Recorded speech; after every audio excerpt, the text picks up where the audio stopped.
Voilà, Jordan, l'enregistrement est démarré. Et maintenant,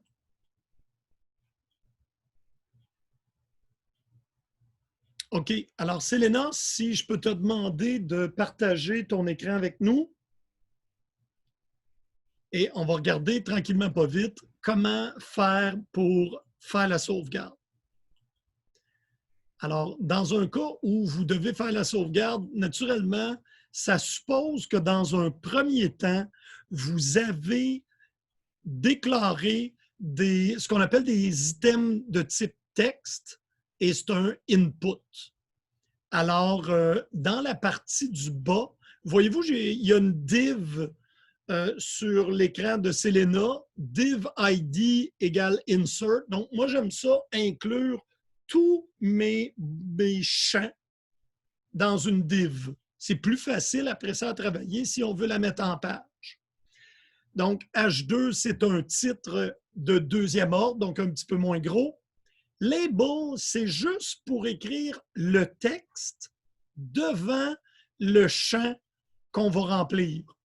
Alors, vous avez label input, qui sont, le label, c'est le libellé devant le champ.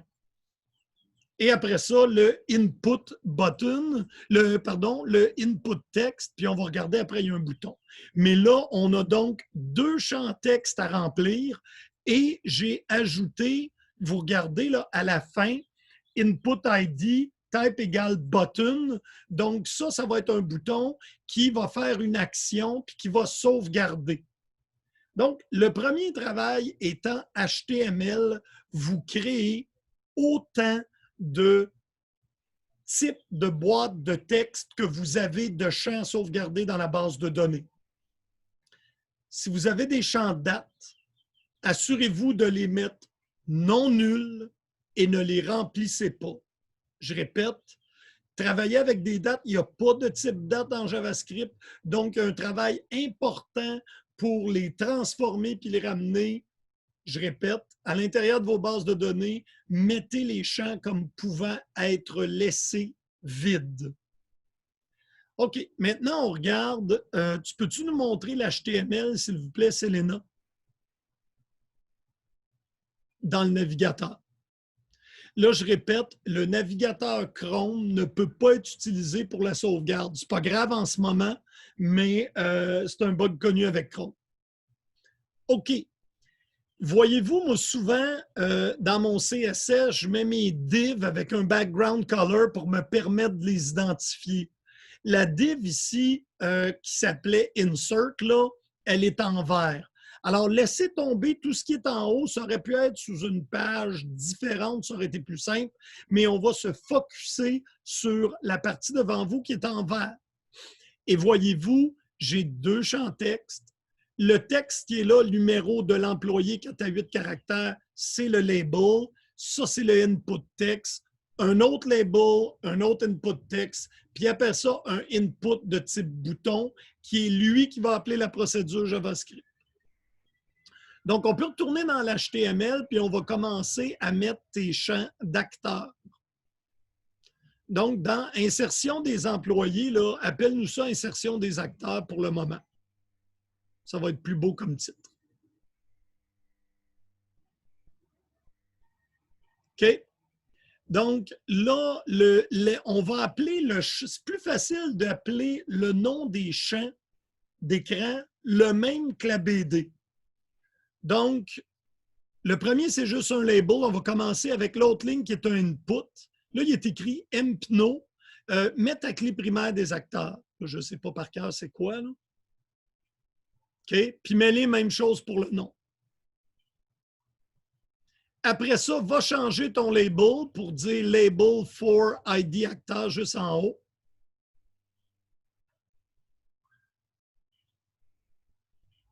Puis là, mets numéro de l'acteur.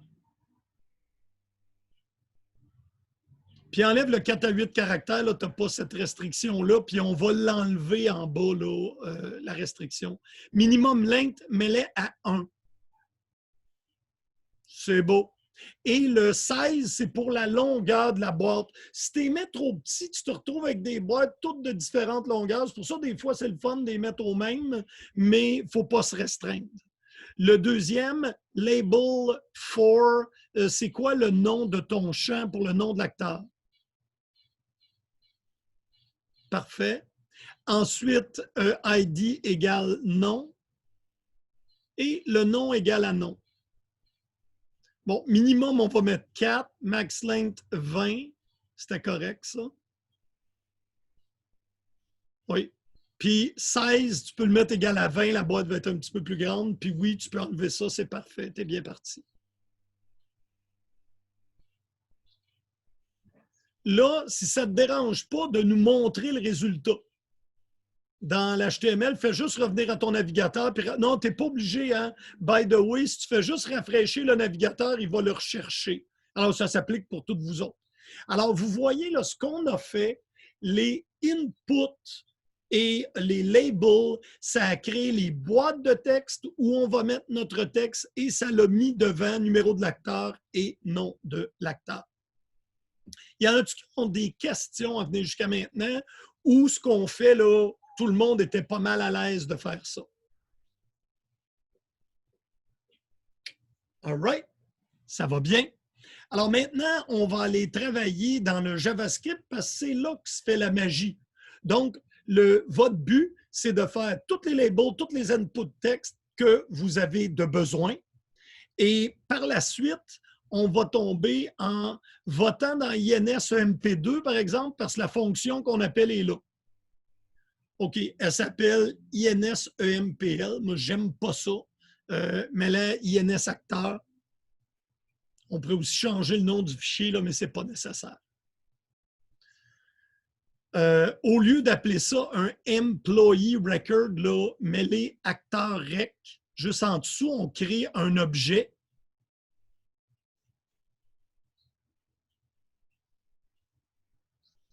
Et là, je t'annonce, tu n'as besoin de rien de ça. Arrache tout ce qu'il y a dans l'objet. On va juste créer un objet vide. C'est beau, tu le laisses là. Ensuite, pour chacun des champs, là, maintenant, tu vas changer auteur rec. EMP rec, là, tu vas l'appeler acteur rec dans les deux cas.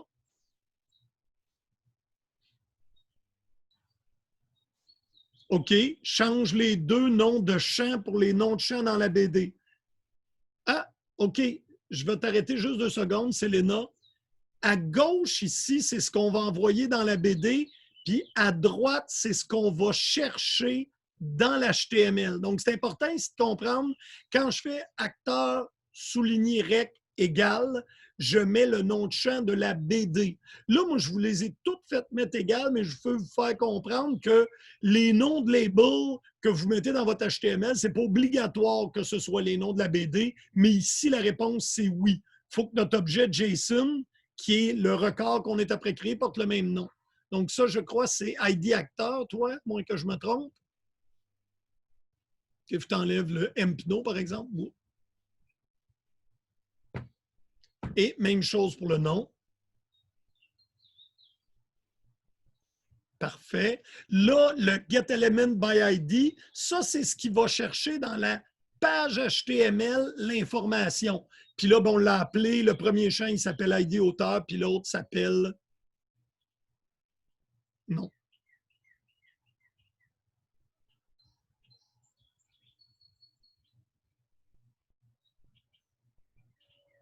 Si je ne me trompe pas, c'est ID devant, mais laisse l'erreur, OK? Laisse-les. Ça va nous aider à diagnostiquer les problèmes. Fait que laisse-les avec getElementById auteur, c'est bon, mais le iname, transforme-les en nom. OK? Donc là, si on regarde notre fonction insérer acteur, elle crée un auteur record qui est un objet vide, puis elle va créer 2 champs de mon objet, 2 propriétés. La propriété ID acteur, où elle s'en va, c'est pas, OK, ça va être ID auteur, mais c'est correct, on a fait une erreur, on fait semblant qu'on ne l'a pas. Et la deuxième, le nom, qui va aller chercher dans la partie droite le nom. Ça, c'est beau. Après ça, on s'en va insérer. Là, je vois que le URL n'est pas bon. Tu peux-tu prendre le URL de employee.js et le mettre là? Ça, c'est votre URL à vous, puis à la fin doit être la table dans laquelle on veut insérer. Alors, la partie du haut, ce qu'elle fait, c'est qu'elle prépare, on va appeler ça l'objet auteur, et le fetch qui est là va le pousser à la base de données. C'est tout. Puis là, ben, vous dites, oui, mais monsieur, si j'ai plus de champs, ben, tu mets un en dessous de l'autre. ID auteur, nom, prénom, le film, tout ce que tu as de besoin, tu fais juste les ajouter. Et ce qu'on voit, fetch URL méthode post, le body de la requête, c'est tu peux changer l'employee record dans le Stringify qui est dans la requête. Oui, maintenant on l'a appelé acteur rec. C'est beau. Sauvegarde. Retourne dans ton navigateur et rafraîchis la page.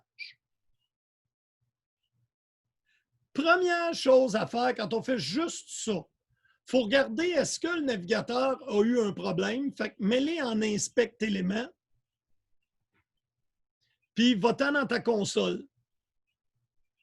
Ça, là, faites-vous-en pas, c'est pas des messages d'erreur. On aurait quelque chose en rouge s'il y avait un message d'erreur.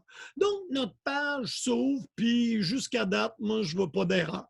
Alors, rentre un numéro d'acteur, parce qu'on ne fera pas la recherche. Ça, c'est tout le monde est à peu près rendu là. On utilise le numéro 99, j'aime ça. 4, c'est beau. Puis le nom de l'acteur, fais ton choix. Bon, someone, parfait. Appuie le bouton insérer. Whoop! Tu vois-tu, en voyant la console, c'est comme INS, MPL et non défini. Là, moi, je le sais, puis il dit que l'élément, c'est ton on-click dans ton HTML, votant dans ton VS Code. C'est parce qu'on a changé le nom de la procédure, mais on ne l'a pas changé dans le bouton. Alors, le bouton, il y a plein de procédures qui n'existaient pas. Sauvegarde. Donc là, vous pouvez voir la première affaire. Là. Tu rentres dans ton formulaire, tu te mets en mode inspect éléments, tu peux retourner, fais ta sauvegarde, puis on va retourner. Rafraîchis ta page. Ah, c'est déjà rafraîchi, parfait. On réessaye d'entrer l'acteur 4. Someone. Whoop!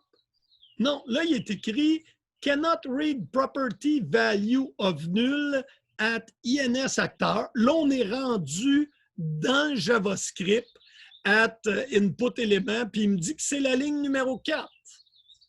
On peut regarder à partir de là, notre code source, par exemple, il est disponible dans le troisième élément qui est source.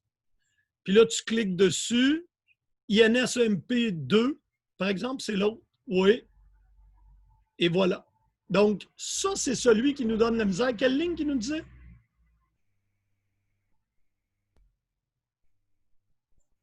La ligne 4. Et là, il essaye d'aller chercher un auteur qu'il ne trouve pas parce que auteur, c'est non défini. Change auteur par ID acteur. Oui, à droite. Parce que dans ton HTML, tu n'as rien qui s'appelle auteur. Quand tu fais un document.getElementById, c'est ID acteur si je ne me trompe pas. Mais on va aller vérifier. Va checker ton HTML dans ton code. Et dans le insert, on va regarder les input text. Et le ID s'appelait ID acteur. Donc, c'est ça qui fait le lien. Donc, ce que je fais, c'est que je m'en vais chercher la valeur de cette boîte-là que je vais mettre dans mon JavaScript. Pas de problème. Tu peux sauvegarder et le JavaScript et l'HTML. Ici, change-le, oui. Parfait. C'est beau, tout est beau. Tu peux juste recharger ta page web. OK, on va rentrer dans monsieur numéro 4. Mets-toi sur l'élément console au cas où on a un message quand on appuie le bouton.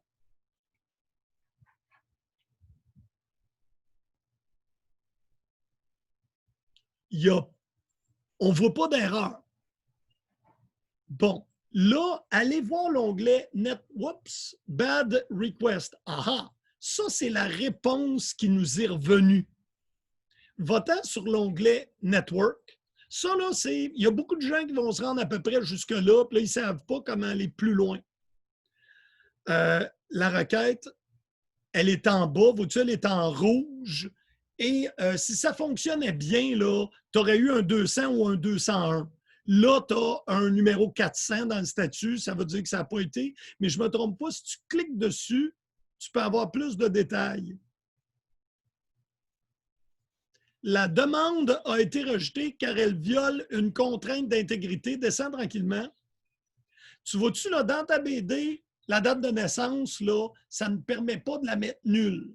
Là, pour les besoins de ce TP-là, là, on va aller modifier ta BD. Est-ce que ta base de données est sur le web, Selena?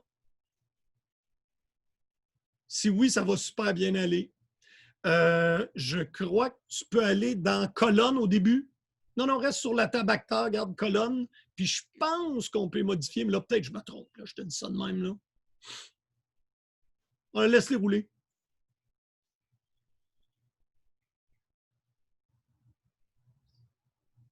Tu n'étais probablement pas connecté depuis un petit bout, je me trompe-tu?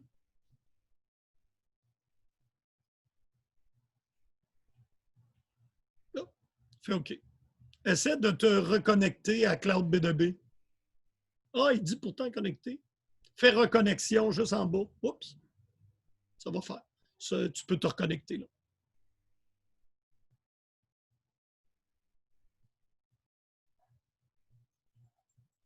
Parfait.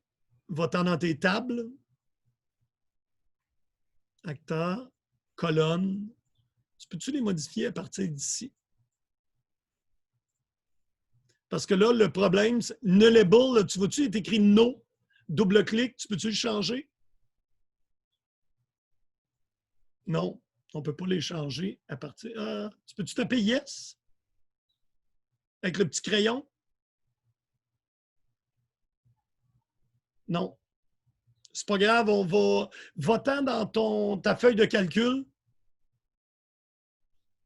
Alter table acteur. Modify. Naissance. Je ne suis pas sûr qu'il n'y a pas le mot colonne devant, mais on va l'essayer. Nul. Espace nul, N-U-L-L, point virgule. Exécute. Ça, c'est correct. C'est la connexion. C'est bon. Alors, on va réessayer. Va-t'en dans ton HTML, dans ton navigateur, pardon. Parce que tant qu'à moi, ça, c'était pas une erreur de programme, là. C'était une erreur qui faisait qu'on ne pouvait pas exécuter la requête. Fait que tu peux réappuyer sur réinsérer. Il va essayer de le faire encore. Tu attends quelques secondes parce qu'il faut que la BD réponde. Bon, on a encore un bad request. On va aller voir dans l'onglet Network. Si on a une nouvelle information, clique sur la deuxième, ouais. Descends encore un petit peu. Et pourtant, là, il me dit acteur pour naissance. Oh, aura.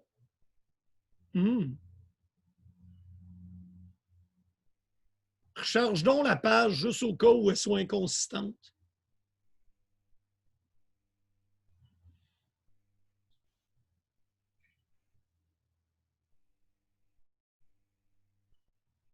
OK, on va voir pourquoi dans l'onglet Network. Oui. On va essayer de faire un insert à bras. Va-t'en dans ton SQL développeur. Insert into acteur.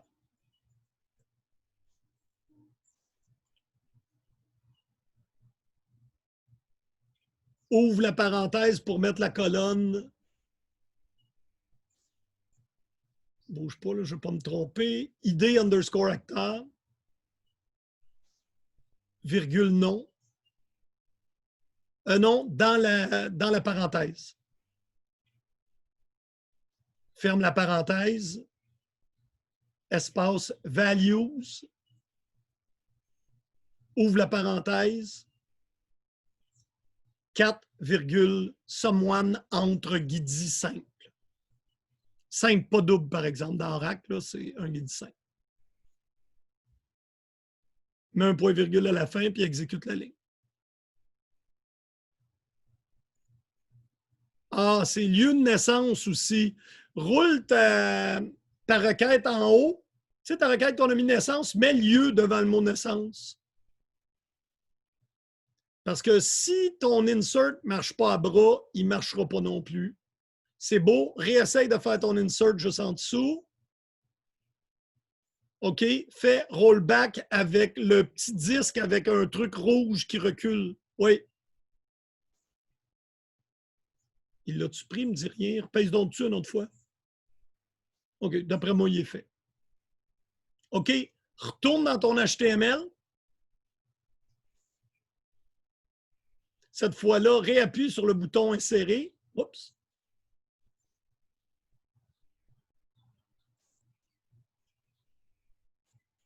Ah, reclique dessus. Ah oui, il a passé. Maintenant, dans le nom de l'acteur, là, tu sais, dans tout, puis moi, non, d'après moi, c'est fait, ça, puis c'est bon. Il a répondu rien. Ah, je suis pas sûr, bad request.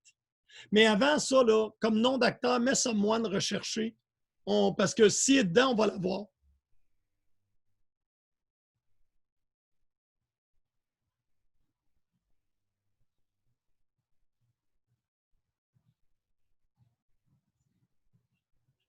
OK. Va checker pourquoi il me donne un bad request. Là, est-ce qu'on est sur la bonne BD quand on fait le dernier? Le dernier, tu as cliqué l'avant, oui. Non, non. Ça c'est l'autre. C'est quand on a été checké. Bouge pas, tasse-toi vers la droite. Oui, ça, c'est quand on a fait la recherche. Il retourne juste 3 enregistrements. Ouvre le petit triangle vis-à-vis item. Tu vas voir qu'est-ce qui a été cherché dans la BD. L'autre en bas. Oui. Ça, c'est les 3 dates de naissance qui ont été cherchées. OK. Là, ce que je ne comprends pas, c'est... Retourne dans ta BD. Oui, SQL développeur, excuse-moi. Fais-moi un select étoile from acteur.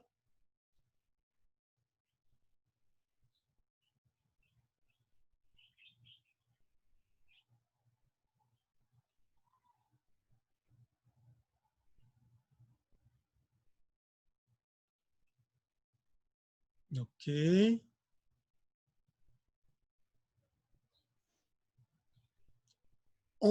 C'est pas sur un autre BD qu'on est connecté avec ton URL, c'est bel et bien sur celle-là. Hein?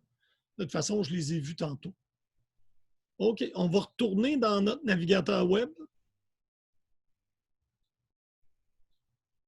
Et moi, je suggère de fermer l'onglet et d'en démarrer une autre. Copie-colle le nom du URL en haut pour ne pas le perdre.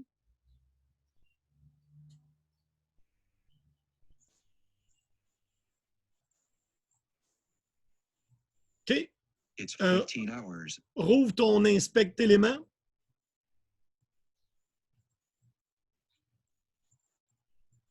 Regarde la console. Puis vas-y pour l'insertion de M. Someone.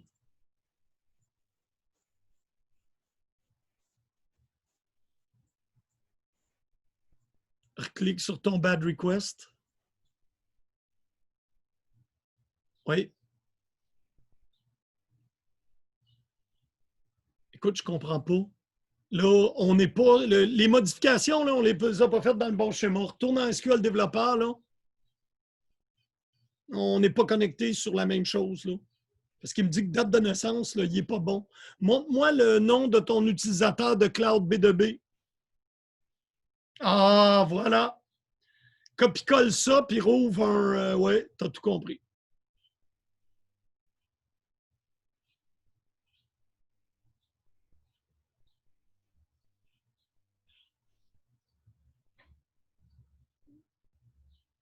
Roule la première, puis après ça, remodifie le lieu de naissance pour naissance.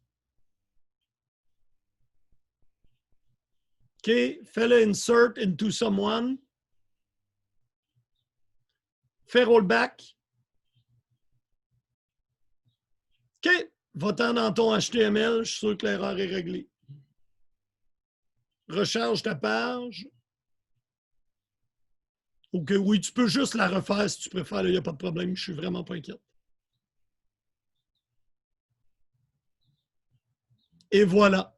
Ça, c'est la réponse normale, cette espèce de truc-là. Là. D'ailleurs, fais ton recherché avec Someone, il devrait apparaître.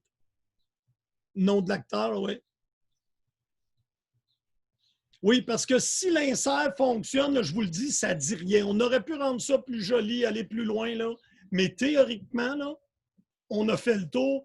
Puis on a même eu une petite difficulté reliée. Faites attention quand vous travaillez avec un schéma. Pourtant, clique sur ton bad request dans ton network. Il nous l'avait dit, c'est parce qu'on ne l'a pas lu comme il faut. Regardez, là, il avait mis rescut.acteur.naissance. Je n'avais pas vérifié le nom du schéma dans lequel on était. Alors, la première question que j'ai, c'est pour l'équipe de Selena et Mijinski. Est-ce qu'avec ce qu'on a fait ensemble, vous comprenez mieux comment les inserts se font? Et je vous le dis là, pour tout le monde, ne vous battez pas avec les dates. Mettez-les comme étant possiblement nuls dans la BD et ne les remplissez pas. OK?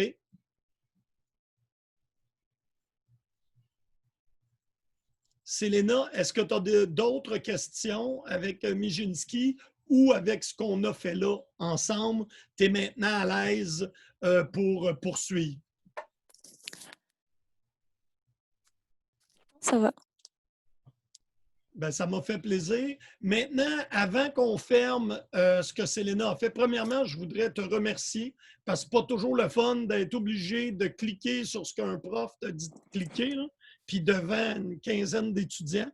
Alors, je te remercie beaucoup de t'être prêté au jeu. Des fois, je prépare des exemples, mais c'est jamais aussi bon que quand je prends un exemple live d'un étudiant, là, mais je comprends que c'est pas toujours le fun.